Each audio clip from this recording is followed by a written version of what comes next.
Good morning, Ms. Snyder. Good morning. It's good to see you. Good to see you. Can you tell me a little bit about your teaching assignment this year? What school district, what you're currently teaching? Okay, I am at New Everly ISD at the junior high. I have all of the 6th grade non-special ed, non-resource students for writing, language arts. And then I have half of the 7th grade regular ed kids for language arts. Okay. And I don't have to teach reading at all. Okay. So when it comes to literature, do you have a favorite book that you've taught in the past to your students? I love The Giver. The Giver is one of those books that you can start teaching it to them at 4th grade, introduce it again at 7th grade, then do it again at 10th grade, and do it their senior year as their argumentative, persuasive essay.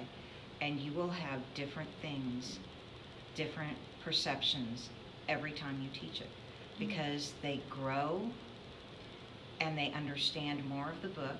Mm-hmm. And then they also, as they're growing, they have their own life experiences that play into the storyline of the book, and they put their own feelings into it. And by the time you're doing your senior argumentative essay, the stuff that they pull out and talk about is amazing. It's absolutely amazing. And I've been blessed to teach all of those levels in one district, and had my 4th grade kids again as seniors, and got to see the growth and how their perception of the author's intent changed completely from 4th grade to 12th grade. Awesome. Do you find that your current students like to read? You know what? They're just like every other kid. They don't want to read, but when you find the genre that clicks for them, when you find the author that excites them, yes, I take my kiddos who won't read. If they don't read, they're not going to write well. So it goes hand in hand. Even though I don't have to teach reading, I have to make sure they want to read. Right. Otherwise, their writing is stuck at like 2nd or 3rd grade level. There's no experiences to go with it. Right. So if I have a reluctant reader on my conference, I'll pull them out of PE, and we'll go to the library, and I'll read a chapter of different books to them, and the one that sparks them, okay, read this for me. I don't care if you take an AR test on it, read it for me, so that in 2 weeks when we do this essay, you'll be able to write about the topic, okay? Right. And that's the way I get them, but it's one-on-one. And being a small district, I can do that. In your classroom, do you have books in your room, or do they mainly rely on the library? I use my bookshelves because I have very limited storage. I use my bookshelves for their supplies. Okay. And when I want to read to them, I go and pick out what the librarian tells me, yeah, most of the kids are reading this. This is a hot book.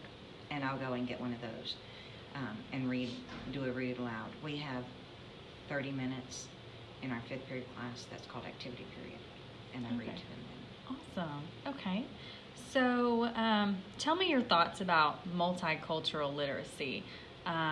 Teaching literature to those students of different cultures, many cultures in your classroom. I'm going to use my experience at Conroe ISD, where I taught all ESL students. Okay. And what I pulled in, I found that there are certain children's stories that are cross-cultural. And one of them is Goldilocks and the Three Bears. That is in every, even Czechoslovakian, it's in every culture that I've ever taught. And I can take that book and I can read the original, well, I don't read the original, I read the original American story. Then I'll read the German story, which is really gory. Then we read the British story. And at the end will be the Czechoslovakian story, because that's so different. It's completely changed, but it's their culture. And so my Eastern European kids understand that one. Working with Asians is really hard, though. There are a couple of stories that are cross-cultural, but it's really hard. And the best resource is going to be Google. Okay. That will give you a genre and how it goes. Fairy tales are easy to teach them. Yeah. So in your current school district, what are the demographics? Do you have a pretty diverse group? No, we don't. We are an agricultural community. Okay. And so I have new to country Hispanics, and I have fourth and fifth generation Hispanics, and then I have the Anglo children. So my new to country kids will do when we do a writing on a fairy tale, I tell them write about La Llorona, because that's one of the first ones they learn, and it's the crying woman.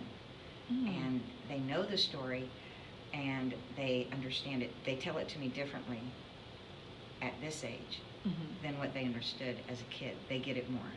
Awesome. So, but it's hard. It's hard to find something that interests them, because they're still learning the language and they're too scared to be real. Well, it seems like you know your students and you know how to change up instruction for the different types of cultures. In your teaching career, have you ever had a professional development on diversity or teaching literacy to different cultures? In Conroe, Conroe? Huge multicultural community there for some reason. The high school has, I think, 27 different cultures. So they were constantly doing diversity in the classroom at each discipline. Wow.